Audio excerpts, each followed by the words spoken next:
Well, good morning. Good morning. It is almost Saturday, May the 1st. May Day. Can you believe it's May the 1st? Almost halfway through this year. It is about a minute and 8, and I am excited to be here this morning. It is Saturday, May the 1st, 2021, and welcome to the Baffled Brain. I'm going to give it another minute or so to get a couple of people on board. I am super tired this morning. I had a wonderful, I'm a little sad, I'm a little depressed because I had a student for about 12 weeks and we became very good friends, and she just finished yesterday. She has another field work which is going to take her about 12 weeks, and then she will be my colleague, and I am super excited about that. So it is Saturday morning on May the 1st, and this is the Baffled Brain Demystifying Dementia. If anybody is out there live, please comment live. If you are watching this on the replay, remember to comment replay. It's always easy for me. It'll be easy for me to be able to communicate with you afterwards. I do answer questions, guys. This is my gift to you. It is Saturday, May the 1st, 2021, and I welcome your questions and comments. Here is my little introduction that I do every week. Welcome to the Baffled Brain, Demystifying Dementia. This is the weekly hour-long Facebook Live that will teach you everything you want to know about how to manage dementia. Today is May the 1st, 2021, and I'm your host, Lizette Cluta from Think Different Dementia, where we believe caregivers deserve reliable and accessible answers to questions, because providing caregivers and care providers actionable strategies and reliable information gives you and the person you are serving with dementia your best quality of life, improves your relationships, and delays your decline. So welcome this morning. I am here to serve you. If you have any particular questions for me, please ask them. Otherwise, I always have my little handy dandy list, which is right over here. I have my handy dandy list of questions for people that people have asked. So please throw in the comments whether you have a question for me or not. That way it'll make it easier for me to be able to dialogue with you guys. But to start with, and then I try to tag people. I've not been doing a great job of that the last couple of weeks. We've been extremely busy at home. We have a duplex that we're renovating, and it's been taking a lot of my time away from home, so I'm not doing everything the way I always do it. So the first question I have today is from Mike, and I'm not sure Mike is here yet tonight or this morning, so I'm just going to start with Mike's question and we'll go from that, okay? So he asked, how do I deal with my wife's mild hallucinations most of the day and into the evening? My wife is 67 and has been living with Alzheimer's for 6+ years. So this question is from Mike. Mike, how do I deal with mild hallucinations for most of the day and into the evening? So I know a little bit about Mike. Mike lives with his wife. I know she is 67. And in a different post where we have communicated, because I actually do communicate with you guys individually, he has told me in those communications that his wife is hallucinating when she is looking in the mirror, and she goes into the bathroom and sees in the mirror. So that's a really that's a challenge, right? That's a very big challenge, how to manage hallucinations. So the other side of the equation for hallucinations is that it can be seen as a distressing belief, right? So it is Saturday, guys. It is Saturday. A hallucination can be because of a variety of different reasons, right? One is it can be disturbed visual perceptions. So the person with dementia doesn't necessarily see the environment the way you and I see the environment, right? They may have hey, Mike, this is actually your question. I'm glad that you're here. I I'm going to backtrack a bit. I'm going to reread the question. How to deal with your wife's mild hallucinations most of the day and into the evening. And your wife is 67 years old. So let's first start with the problem, right, Mike?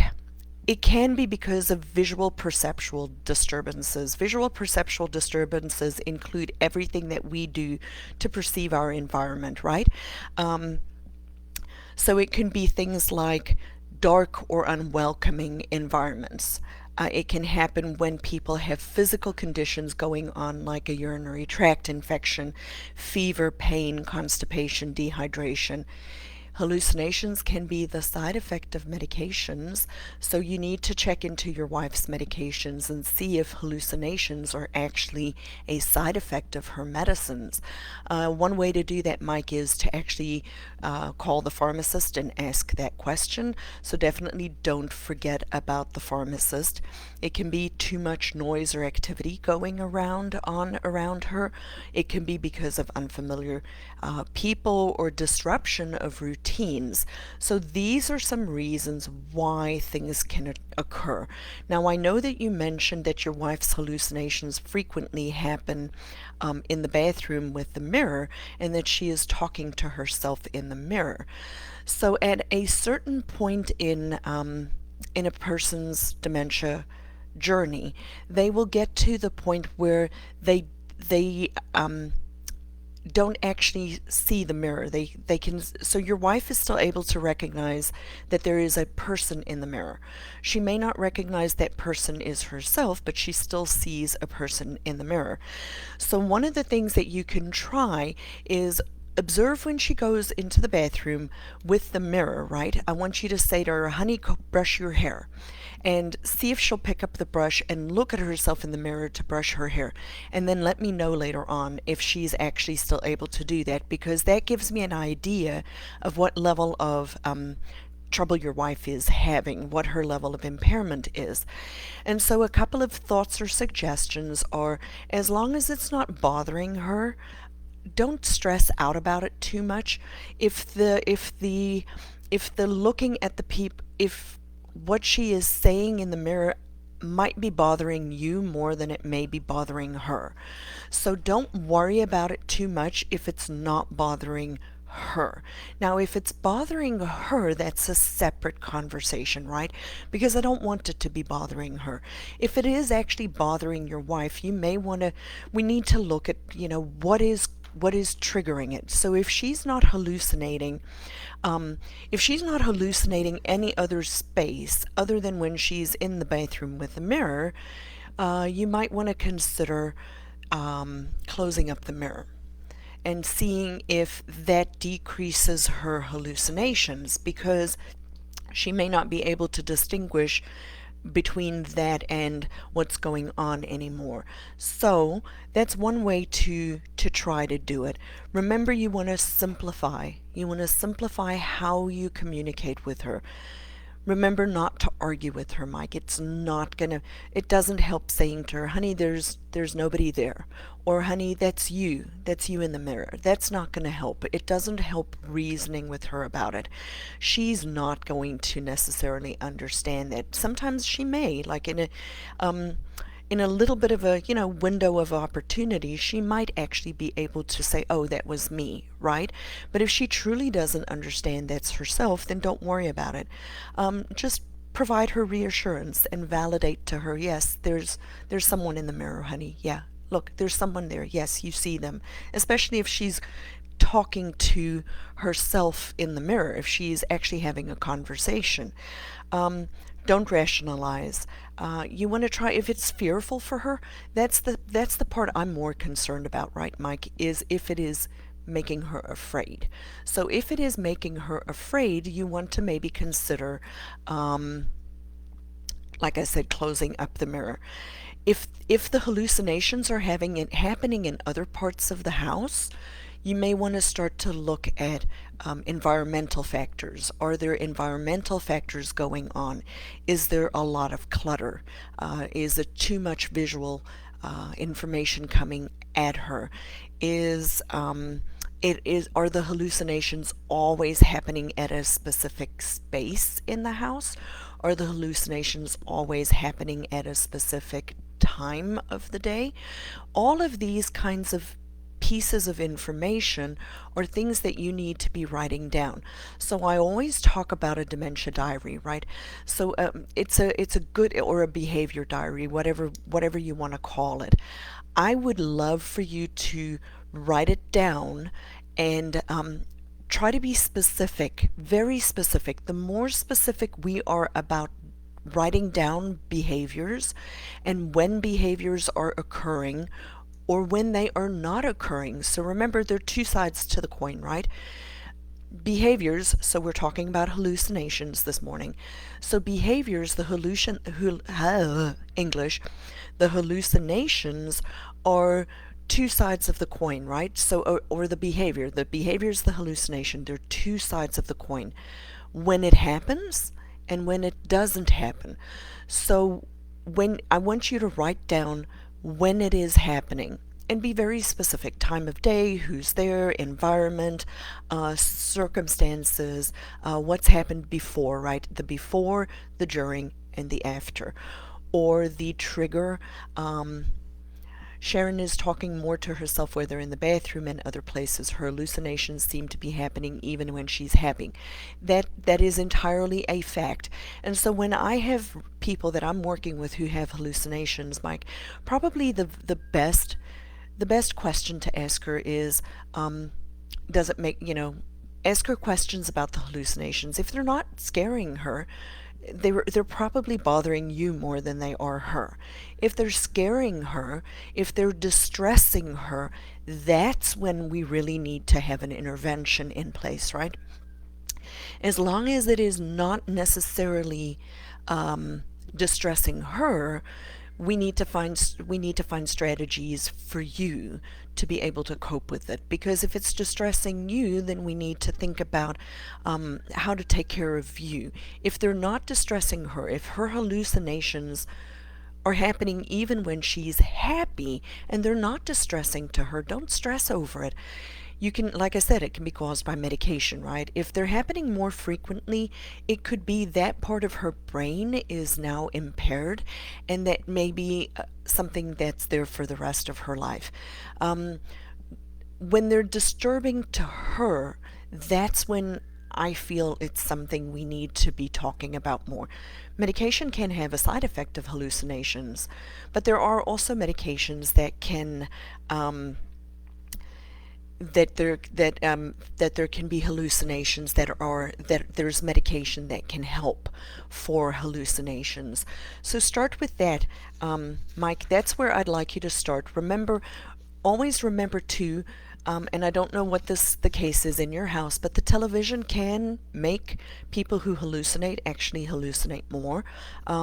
So turn off the television, especially if there's violent or disrupting programs going on. Don't just assume that the person isn't hearing, noises on the TV, and then may not be able to say, oh, that's too much information.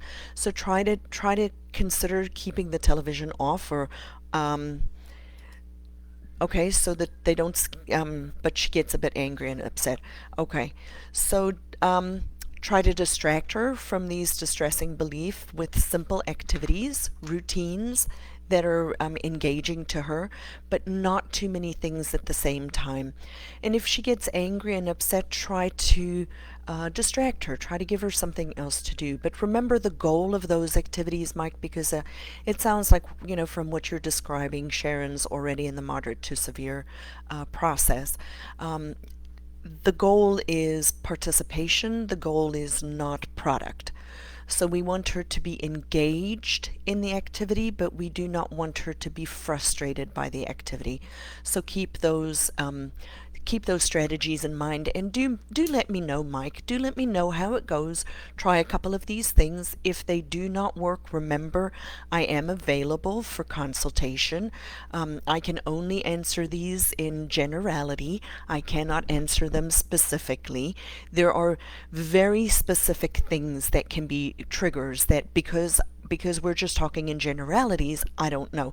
I'm going to give you an example from last Saturday. So I'm in the process of doing my certification for skills to care. And I went to a friend of mine's house. Her mom has dementia. And it was very fascinating because actually, what we're talking about with her mom is also hallucinations. Her mom has a lot of hallucinations, and she hallucinates all the time too. And so we're trying to figure out what's going on. And my friend was explaining to me where it happened, and it was interesting because I was actually sitting in the spot where this had occurred with her mom, sitting in the spot where her mom was looking out of the window.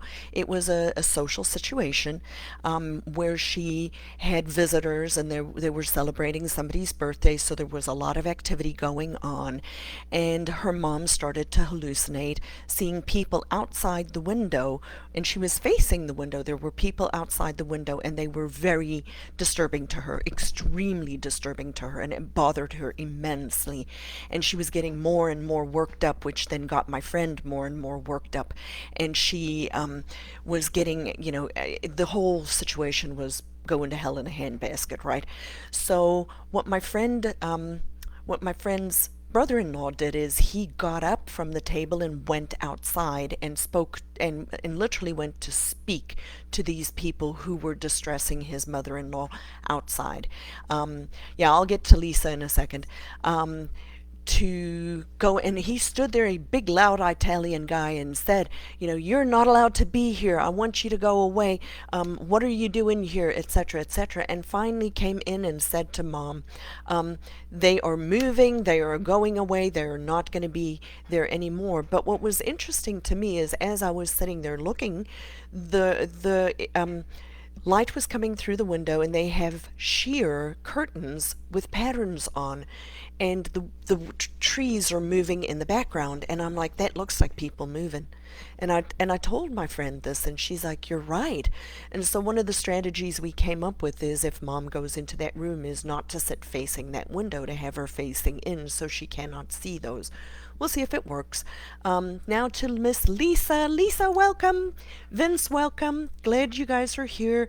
Miss Gina, welcome. Melissa, listening on the road. Thank you for joining in. Let's see who else is out there. So Lisa, last night your dad asked if it was his son sitting in the chair in his room. I just agreed and said yes. So Lisa, that kind of sounds also like what we were just talking about, right? It sounds like a hallucination or a distressing, what's the word I'm looking for? A distressing belief. I don't know that it was a distressing belief unless he didn't get along with your son, your brother. So ask questions. You can just ask questions. Say, do you see so and so sitting in the chair? And as long as as long as it's not scary to him, I think agreeing and saying yes is fine. A good example that I always use, like in facilities in hospitals, sometimes people will see bugs. Bugs bother people a lot, and they'll see bugs crawling around on the floor or whatever, and I'll say to them, are these bugs bothering you? And they'll say yes, and then I'm like, well, where are they at? And then they'll tell me they're over there, and I'll go stomp on those bugs, and I'll say, did I get them all? And they'll tell me no and or yes, and I will continue to go through it. A bad relationship. Okay. So let's talk about that. Let me finish with the bugs. So then we'll, stomp on the bugs, and then I'll ask, are they gone? Until they say, yes, they're gone, and then we'll move on. And so let's talk about that, Lisa. So your dad asked if it was his son sitting in the chair, it was your brother, and it was a bad relationship. So here are a couple of thoughts. Here are a couple of ideas. Is it medication? We talked about that earlier. Medication can cause hallucinations. Make sure he's not getting dehydrated. Make sure he's not constipated. Make sure there's nothing else physically going on that can be causing the hallucination, like a UTI or something. He sees and talks to mom that passed away in January. Bugs are always after him, and you kill the bugs. Good. Killing the bugs is good. So your dad has a lot of hallucinations. So there are a lot of reasons. I don't know what time you hopped on, so I'll just run through it again. Visual perceptual disturbances. A lot of people with dementia have visual perceptual disturbances, including depth perception and hallucinations. Is the room dark and unwelcoming? Is it very dark in that room? Are there things like side effects of his medication? So I would check into his medication, make sure that none of his medication is causing these hallucinations and disturbances. Is it very loud or noisy? Is the TV on? Is there a lot of violence on the TV? Was there a lot of unfamiliar people around that day? Disruption in the familiar routines. So there's a lot of factors. And remember, a dementia diary, a dementia journal. Melissa actually has one. And Melissa, when you get to where you're going, throw it in the comments again. Melissa has a book on Amazon for dementia a dementia journal. As to talking to your mom, remember, if it's going to upset him, if you tell him, but mom's passed away, I would not do that. As long as it was calm, it was just an Alzheimer's thing. Yes. Now back to your brother. A couple of strategies, and these are just things. Remember, all of these things are things that I can generally give you ideas, but if you need more specific assistance, you need to reach out to me, and we can set up a consultation relationship, because I can only do this in generalities, right? So a couple of suggestions, Miss Lisa, is go to your brother sitting in the chair, say to him, brother, you're not allowed here, it's time to leave. And you take his hand and say, come with me, and walk out the door. And close the door and give it a few seconds and come back in and say to your dad, is he gone now? I took him out the house. He's not allowed back in my house. And then try to see if giving him an exit will actually allow for the hallucination to, for the loop to be closed. So I kind of think about it sometimes in this respect, and I don't know whether this is just my opinion, right? A lot of stuff is just my opinion, because guess what? I am an expert in my own opinion, aren't I? We are all experts in our own opinion.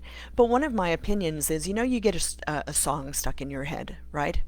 Over and over and over. It's a story loop. It just hasn't closed, right? Once you close that loop, if you can get to the end of the song or listen to the song and get to the end of it, it closes and your brain moves on.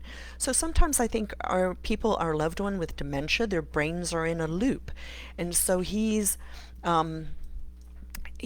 hallucinating, or he's seeing things, and maybe there's a story loop going on in his head. So give him an opportunity for that loop to be closed, kind of like with the bugs, right? If we're stepping on the bugs and we say, are they gone? And we sweep them up or we do whatever, and we get them to move on, then sometimes for a period of time those hallucinations go away. Lisa, I'd ask you to look into the rest of the environment too. Make sure it's not too dark, that there are not shadows around there, that there's enough light. You want to not argue with him about it.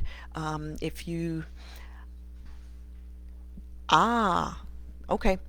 I never would have thought about that. He worries about my brother stealing his stuff and that they're in a different state. So just, try to see if that'll help. There are lots of, one-on-one, and that's the thing, right? I can give you general strategies, but I cannot give you specific strategies. So yet again, there are 3 ways that you guys can reach me. Okay, good. I'm glad, Mike. Reach out. If you want a more formal relationship, we're certainly able to do that. There are 3 ways to reach me. Lizette Kluta OT. You can message me. There are a lot of you guys who message me individually. I do get to know you, and I'm here for you. The second way is you can You can actually email me at thinkdifferentdementia@gmail.com, and then you can join my private Facebook group called Think Different Dementia. So there are three primary ways that you can join me. Lisa, I know you don't argue with him. It's hard though, I know. And it's really funny because my dad is starting to have some cognitive impairment. My mom is the one with vascular dementia for sure, but my dad is starting to have some changes, and I do this for a living, right? I'm an occupational therapist. And oh my word, I still argue with my dad. I'm like, dingbat, don't argue with him. It doesn't help. But he's in the mild stage yet, and it's kind of like my brain is in denial a little bit about what's going on and what I'm seeing. So, no, never argue. But, I need to practice what I preach. So, does anybody on right now live, any of you viewers that are on live, have a particular question that I can answer for you today? Otherwise, while you're doing that, I'm going to start with the next question. And this one was an interesting question. This one was from Preston. Preston had a great question, and I actually know that Preston lives in the same state that I do, so I figured I would actually answer this question. He said, does Medicaid affect Medicare at all, or are they completely independent? Preston, that is a wonderful question. And this, as I'm developing a product that I'm calling Dementia Made Simple, and I'm using the analogy of an airplane and to explain dementia to people, right? And what I have, so there are different parts of the plane. So whoops, that was my cat. I am so sorry, that scared me. So in the cabin of the plane, we have the cockpit, we have the passenger, in the body of the plane, we have the cockpit, the cabin, and then we have the cargo hold. Well, in the cabin of the airplane are all of the resources. And when you think of resources, you have to think of formal and informal, and you have to think of financial and so on. So Medicaid and Medicare are some of the resources that people have available to them, right? And so Medicaid, what is Medicaid? Medicaid is state. It is a state program, which means every single state's program is different than every other state, and it is resource driven. What I mean by that, Medicaid is specifically is set up for people with limited resources, people who do not have the financial resources to provide those services to themselves. So you can have Medicaid and you can have Medicare. It is possible. They are two totally separate programs. So having Medicaid does not preclude a person from having Medicare. Now, Medicare is the federally mandated, what's the word I'm looking for? Oh gosh, what is the word I'm looking for? Entitlement program. Medicare is an entitlement program we all are paying into, and we are entitled to those benefits. That is something that we have paid for, is Medicare. But Medicare doesn't actually kick in until you're 65 years old. You can get Medicare if you're 62 under certain circumstances, but Medicare, proper Medicare, only kicks in at 65.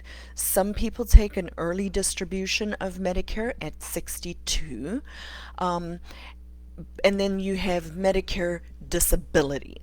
So Medicare Disability, if you are diagnosed, or you or a loved one is diagnosed, and I only found this out recently, but if you or a loved one is diagnosed with early onset dementia, you can be fast-tracked to actually qualify for Medicare Disability within a few months.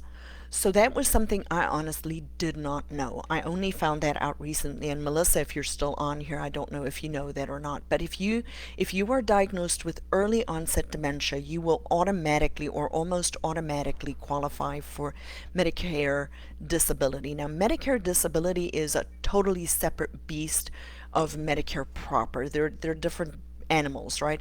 So Medicare comes in a couple of different stages. So you can get early distribution of Medicare at 62 under certain requirements. Medicare proper kicks in at 65, and then you can qualify for Medicare disability if you have early onset dementia. So that's something I did not know.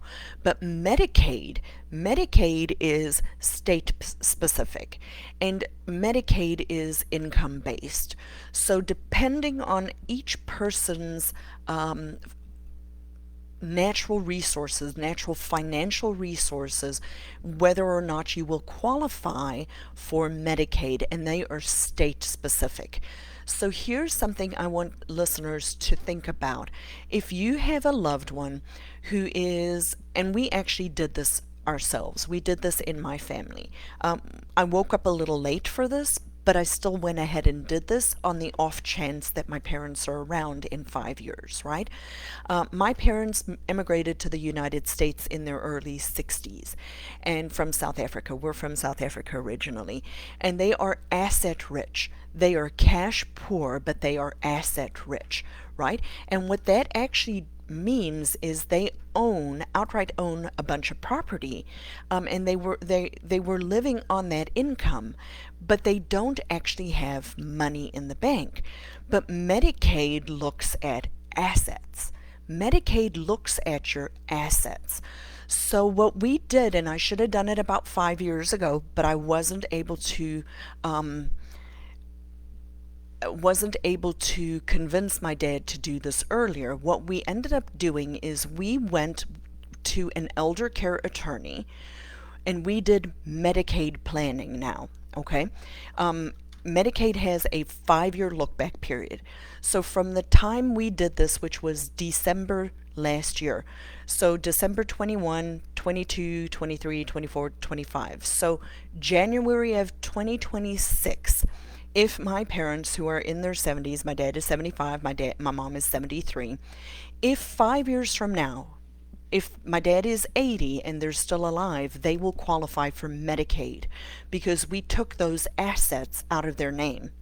We bought their rental property from them and owner financed it, so they continue to have an income from the rental property through the mortgage.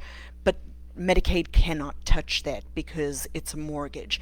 And then my sister, we in the state of South Carolina, you can put together what's called a living deed. And so we actually put the condo that they live in, their primary residence, we put it in a living trust, which means that they can live there for the rest of their lives, but they actually don't own it anymore. My sister and I own it, but we cannot have it until they die. But Medicaid, for purposes of Medicaid cannot come back and take it. So if in the next 5 years they need public assistance, my sister and I need to step up and help them because they do not have the money for it and they cannot qualify because of their assets. So if you're in the earlier process of this journey with a loved one with dementia, I beg you, go sit with an elder attorney. It is well worth it. If you, especially if you are asset rich, Medicaid, and even people don't think about their houses, even if it's a $60,000 house or a $100,000 house, they don't think about it necessarily as a lot of money, but it's maybe just enough that you don't then qualify for Medicaid. So there are a lot of attorneys that'll work with people who are lower income. So just because a person's lower income, don't not do this. Try to be proactive. So I always tell people, when you're first diagnosed or a loved one is first diagnosed with dementia, the first things you need to do are set up a healthcare power of attorney and a power of attorney for financial decisions. Get those two pieces of paper in place, but also look at asset planning. Go speak to somebody. It is well worth the money because you can be saving hundreds of thousands of dollars over multiple years. If your loved one lives for 5 to 10 years and you qualify for Medicaid in your state, for community long-term care, it means you can have an aide in your house in South Carolina. It means that you can have access to incontinence supplies. There's a lot of things that can be done, but you have to be proactive about it and you have to be thinking about it. So Preston, to answer your question, does Medicaid affect Medicare at all, or are they independent? They are totally independent of one another. Vince says, I learned that in your area, Northwest Florida, the Area Aging Council on Aging acts as the clearinghouse for dementia-related services. In a lot of states, it is the Council for Aging or the Area Agency Council for Aging. Each state has a different name for it. So I would love to hear anybody's questions. We have about another half hour. I have a couple more questions on here, but I would love to hear if any of you guys on here have any questions. Remember, there are 3 primary ways that you could get a hold of me. You can message me, Lizette Kluta OT, on Messenger. You can email me at thinkdifferentdementia@gmail.com. And the third way is please, please, please join my Facebook group. You can join it. It's called Think Different Dementia. There's another way you can link up with me, and that's called, I have a YouTube channel where all of these videos go on the YouTube channel afterwards, and that is also called Think Different Dementia because I want people to think different about dementia. I don't want you to feel like there's nothing that we can do. I don't want you to have no hope. I want to give you actionable strategies and reliable information in order to be able to decrease caregiver burnout, improve the quality of life of the people that we're living with dementia, and improve your relationships, because ultimately that's what it's about, right? We are relational people. So please reach out to me. Please, somebody on here, give me a question to answer. I am going to answer a question that I have on my handy dandy sheet here. So Heidi, this is Heidi's question. And she said, I just have to say that today I'm losing my mind. I feel like that some days. I've been taking care of my mother by myself for about 15 years. Today she has asked me the same question every 30 seconds and I'm about to lose my mind. I'm stuck in this house with her all day while I'm trying to keep a full-time job, and I really think I'm losing my mind. I know you all feel the same way. I just needed to vent, and thank you for listening. So, Heidi, oh gosh, girl, I am so sorry. 15 years is a long time. First of all, 15 years is a long time to be doing this without support. And second of all, you are not alone. You are truly not alone. There are other people who are going through the exact same thing. And so the first thing, I'm not even going to talk about the answering the question. My nose is running. Excuse me for a second. And I got a drink. So the first thing I'm going to say, Miss Heidi, is let's talk about caregiver burnout. Caregiver burnout is a very, very real thing. It is estimated that 50% or more of people who are caring for people with dementia have depression themselves. So the first thing that I would recommend that you do is really look and see, and I will put the screening form in the comments. There is a screening form that you can do online. I will put it in the comments later on. I will tag you in this. I want you to do the dementia, not the dementia. I want you to do a depression screening. That's the very first thing. 50% of caregivers of people with dementia have depression themselves that is untreated. And it is 15 years is a very, very long time to be doing this on your own. And you have done an exceptional, exceptional job, Miss Heidi. but I want you to start to take care of yourself. You have to start to take care of yourself. If you do not take care of yourself, you are going to burn out. And yes, repetitive questioning, that's a whole nother conversation. We can talk about the triggers for that and so on, but I want to focus on you, Heidi. I think that we need to focus on you. So let's talk about caregiver burnout for a minute, okay? So there is a hierarchy of needs. There's always a hierarchy of needs, and I see this almost every single day in my practice. I still practice as an occupational therapist, and I do home health. So I go into people's houses. And when I hear people say, I feel like I'm losing my mind, I hear, nobody's taking care of me. I need help. And so the first thing I want to say to you is just breathe. And I literally mean just breathe. Deep breathing, right? Let's talk about caregiver self-care, right? Breathe. A good deep breath. 5, seconds in and out. Everyone who is helping a caregiver, a care partner who is helping somebody with dementia who is feeling overwhelmed. We all need to do this. I need to do it too. But we all need to do stress reduction techniques, and deep breathing is one of them. Just a good deep breath. Like you're sniffing a flower, like you're blowing out a candle, right?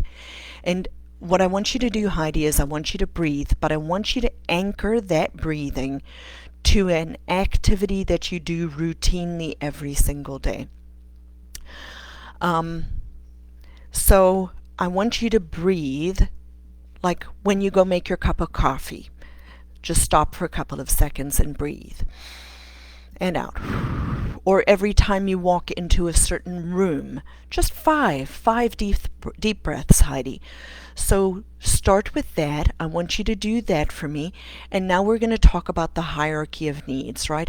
The first thing that you want to do is you have to have the household functioning. Food, shelter, clothing. That does not mean, Heidi, that you are the only person who can do that. You need to look at your natural support systems. Who are the people that can help you? Who are the people that can help bring in meals? Can you set up a meal train from church? Or there's an app called CareZare that you can use to help coordinate care for the household. Have your groceries delivered, whatever it is that takes care of the household, food, shelter, clothing. The second thing, Miss Heidi, is you. Heidi, you need to build in care for yourself. Think about being on an airplane. What's the stuff that the air flight attendants will say when they're standing up front there in case of emergency and the oxygen masks drop down is put the mask on yourself first if you're traveling with somebody who needs help, right? You put that mask on them and on yourself, and then you put the mask on the person that you're helping. If you are not taking care of yourself, Heidi, you're going to burn out. And then the last thing is your mom. So you need to put in respite into your life, Heidi. Respite will help so that you have the care and the skills available to be able to take care of your mom. I'm not going to talk about the repetitive questioning today because I think taking care of you, Heidi, first today is much more important than being able to deal with the repetitive questioning, because if you're burning out, we need to help you not burn out. So build in some respite time for yourself. You cannot do this 24 hours, 7 days a week on your own. You cannot. If there are other things that are going out, reach out to me, Miss Heidi. Like I said, I want you to do a depression screening. I want you to look at that first. I want you to take care of you first, and then we take care of mom, because if you don't take care of yourself, ultimately that means that you're not going to be able to take care of your mother. And so I will put this depression screening in there. I want you to make sure that you take care of that. Breathing is absolutely vitally important. So Vince said, a quick comment: I'm having great success with with staying on a schedule. Much improved. Great. Now Vince, I'm so glad to hear that. Let me know if there's anything else I can do. Carlos, what about creating, I'm going to put my eyes on so I can see. Haha. What about creating a sole proprietorship caregiver service for our loved one? The opportunity to leverage tax benefit and federal supports. You know, Carlos, I've never actually thought about that. Now, I can tell you a couple of things. You may run into some difficulty with that, because there are a lot of. I looked into starting a non-medical home health company here in South Carolina, and there are lots of hoops to jump through. It is not that easy. That's probably going to be way more than most people can do. And it really opens up a can of worms. You have to be able to screen everybody. That's like having a business. That's creating a business for taking care of one person. And unless you're really creating a business in order to do this as a business, I'm not thinking most people are going to want to do that. And I'm not sure that there really are significant tax benefits to the caregiver for that. But I will think about it a little bit more, Carlos. But I honestly don't know whether this is a viable option for people. Like in South Carolina, in the state of South Carolina, as long as you are not the spouse of somebody who has dementia and the person qualifies, like we spoke about Medicaid earlier on in the program today, if they do qualify for Medicaid, there are certain circumstances where a child or a care partner or somebody can be paid to provide that level of care for the person at home. But each state is specific and different, so you need to look into your state requirements. And Medicaid, like we spoke about earlier on, is definitely something that is very much individual to each state and to each person's particular circumstances. Carlos said self-care is vital to endure this journey.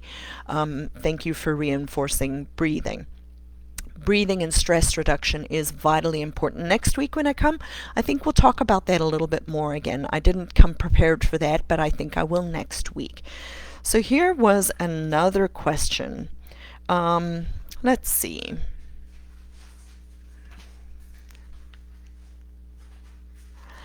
Let's see. All right, does anybody know if insurance covers care for the last stage of dementia? And so this was from Biba. Does anybody know if insurance covers the last stage of dementia? Now, most of the people who are viewing this are in the United States, so I live in the United States, so I can only speak to the United States. However, I know there are people out there who come from different countries.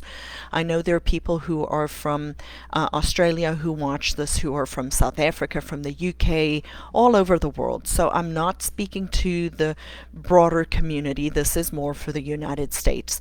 So, Biba, hospice is something that we do not look at early enough in the dementia journey. So let's talk about how do we start to know when somebody's ready for hospice, right? So I always tell people there are lots of stages of dementia, but there's a time in the dementia process where people are still what in my world we call rehabilitation, right? We can work with them. They can still improve. Even though they have a degenerative process, they can still improve. They can be taught strategies, etc. So then there's a tipping point. There's the rehab phase, and then there's a tipping point where the person themselves cannot anymore learn new information, and there's a definitive point for that. After that, everything that we do for therapy or as care providers or people who are working with people with dementia Everything we do is changing the task, changing the environment, changing the caregiver, and making sure that the person with dementia doesn't have something going on, right? So the task, the environment, and the care provider. So as the person is progressing through dementia and they're not able to make new memories anymore, learn new information, and they start to go into that process, it doesn't necessarily mean at that stage that they are ready for hospice. But I think we need to start to talk about palliative care around that stage. Palliative care is the stage where people are still being treated medically, right? So if they have a UTI, they go to the hospital, they're treated. We're still treating their blood pressure issues. If they have a stroke, we're still treating their stroke symptoms. Whatever, they're medically still being managed, but they have dementia. But palliative care works with people in that process of coming to terms with the fact that at some point or another, and I use this analogy in my analogy that I'm developing, right? Our life is like a flight. We have a takeoff, which is our developmental years, our birth, and our takeoff are our developmental years. The flight is the our journey, our life, right? And from the time that any of us, and all of us are going to die, right? We're all going to pass away. We know this. None of us make it out of here alive, unless the Lord comes again. So from the time of diagnosis of any progressive terminal disease, we are in our final descent on our flight. And so as we are, once we have a diagnosis of dementia and we start this final journey into our, we have some control over what that looks like, right? So if we decide earlier on to start to use some of these resources, back to the question, which was, does insurance cover dementia, cover care in the last stage, is when your loved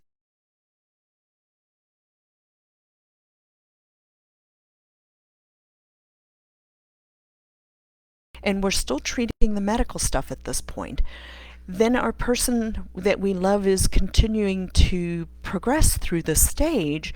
They will get to a stage in their process as they're going through the stages of dementia, whereas they're starting to really struggle with things like incontinence, right? Or things like swallowing deficits, or things like being able to hold themselves up against gravity, or things like really difficult care, or being bedridden, or having all of these stuff start to happen. I really think at that point we're waiting too long as a society, because people are petrified of death. People are absolutely petrified of death and dying, and it is a natural process. And even though we don't like it, and I don't like thinking that my mom and dad are going to die, but I know that they are. I know they're going to die. I knew my grandmother was going to die. She had dementia in South Africa. I was blessed to be able to go see her one last time, and it was very hard because I knew it was the last time I saw my grandmother. I knew it. But we know that people are going to pass away. And what a blessing it is to us as caregivers, as people who love people, right? We're in relationships with people. What a blessing we have actually in being able to direct our care, in being able to, yes, dementia's hard, yes, dementia's complex, I know. It is very hard, it is very complex, very, very fatiguing, people who are living with this for 15 years plus, right? But we still have control. We do have control in the journey. And we need to use the systems and structures that are in place that can help give us that control. And so palliative care, and then hospice. Hospice is such an important and very underutilized resource for people with dementia. Um, and I want you to think about this. What is people are petrified of hospice because they think, oh gosh, my loved one is on hospice, they're going to die. I've known of people, and dementia is one of those diagnoses that when you get to a certain point, you automatically qualify for hospice. What can hospice do? A nurse can come to your house and help you. They can give you medication in the last stages. They're not going to facilitate. They're not going to active. Just because somebody's on hospice doesn't mean that they're going to die tomorrow, right? But at some point or another, when they're in their last stages of the dying process, there's medication that can be given to them to keep them comfortable, to keep your loved one comfortable. They can start to identify when your loved one is nearing this end stage, but they don't start out there. But when they start to come, and there's a nurse that can come, they can, in the United States, they can give you a home health aide to come help take care of mom. I will get to that, Lisa, to take care of mom in or dad in bathing and things like that. They can help with incontinence supplies. They can help with other supplies like walkers or hospital beds or wheelchairs or things like that. So don't wait too late to get hospice involved. Hospice is definitely a thing that is significantly utilized. And then there are physicians and physician's assistants and nurse practitioners and other things that can come and join in the process.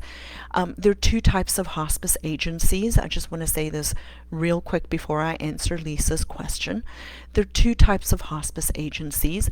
There are hospice agencies that only take care of people at home, and there are hospice agencies that take care of people at home that have a hospice facility. If you if you yourself know for a fact that you do not want to have your loved one die at home, some people don't, then I would recommend when you look at hospice, you find the hospice facility that can do in-hospice care. That's a facility. So, but they'll usually start in the house, and then when the person's in their transition phases, they'll move them to the hospice and allow the family to be there with them until they pass away. If you are wanting your loved one to pass away at home, then you don't have to worry about that. A lot of hospice facilities will not take a person who's on hospice from another agency unless they have been in their agency. So you cannot then turn around and say, I want to go to this hospice. So know that ahead of time and plan for that. So two things that you need to think about if you don't want your loved one to pass away at home, then you need to think about a hospice that has an in-house hospice facility that you can put that eventually they can go to. If you do want your loved one to pass away at home, that you look at that doesn't need to be a consideration. So Lisa, is Alzheimer's considered a terminal illness? That's a hard question to answer, my friend. I know a little bit about you, and as of right now, in the medical model, right? In the medical model, Alzheimer's is considered, dementia is considered a terminal process. That doesn't necessarily mean that it is imminently terminal, right? So some people have breast cancer and we know they may only have 3 months to live. Some people are diagnosed with dementia earlier on and live 20 years with it. Ultimately, if a person with dementia lives long enough, there are people who die. There are people who die from Alzheimer's because they got a secondary thing that happened because of the Alzheimer's. For example, somebody who has significant end stage and starts to have difficulty swallowing and cannot swallow will ultimately, because they cannot eat and swallow, they will pass away because they were not able to get food or nutrition, right? So the Alzheimer's didn't kill them. They died with Alzheimer's, or sometimes it goes down the wrong way and they get aspiration pneumonia, and they will ultimately pass away from that then. So what'll kill them was the aspiration pneumonia, but they also had Alzheimer's. So Alzheimer's is a terminal process. But for people it looks very different for everybody. Some people have Alzheimer's or dementia and have a heart attack and die. The heart attack killed them, not the dementia. But if you live long enough with dementia, if you truly get to those terminal processes, then it is a terminal disease. Hey, Miss Eunice, good to see you. Lisa, I hope that answers your question. You were wondering because to qualify for hospice later on when you may need it. Yes, most people with Alzheimer's will at some point or another automatically qualify for hospice. I would recommend, Lisa, that you maybe start to think about palliative care, just to start to know where in the process you are with your dad, right? And so like I said at the beginning, palliative care can transition to hospice when the person is ready. People can be on palliative care for years. I've actually known people on hospice for years. And just because you have hospice, when the decision is made at the time you put somebody on hospice, it's not an irrevocable decision. It means you can turn around and say, I'm revoking that. I want them to go to the hospital. That can happen too. So just because a person is on hospice doesn't mean that they're going to pass away tomorrow. It also doesn't mean that you cannot revoke it. It does give you additional support in the house. It is something that is paid in the United States. So there are lots of things that you can think about regarding palliative care and hospice. Well, we have come to 9 o'clock. I cannot believe it's 9 o'clock already. So this was The Baffled Brain, Demystifying Dementia. This is my Saturday 1-hour Facebook Live. Remember, there are three to four primary ways that you can connect with me. One, you can message me on Facebook at Lizette Clute OT. 2, you can join my Facebook group called Think Different Dementia, where I do another program on a Tuesday night called Dementia Made Simple. 3, you can email me at thinkdifferentdementia@gmail.com. 4, you can you can subscribe to my YouTube channel called Think Different Dementia, because I want people to think different about dementia. Remember, I can only give you general ideas. I cannot help you in your specifics.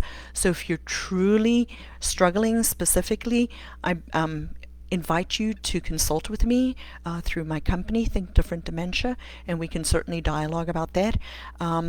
So this was The Baffled Brain, Demystifying Dementia, your weekly 1-hour Facebook Live where I come on to talk to you about everything that you want to know about how to manage dementia. Today is May the 1st, and this was episode 23, and I am your host, Lizette Clute from Think Different Dementia, where we believe caregivers deserve reliable and accessible information, because providing you with this reliable information and actionable strategies gives you and your loved ones with dementia their best quality of life. It improves your relationships and delays their decline. So I invite you to come back again next week, and as I always end my programs, the Lord bless you and keep you.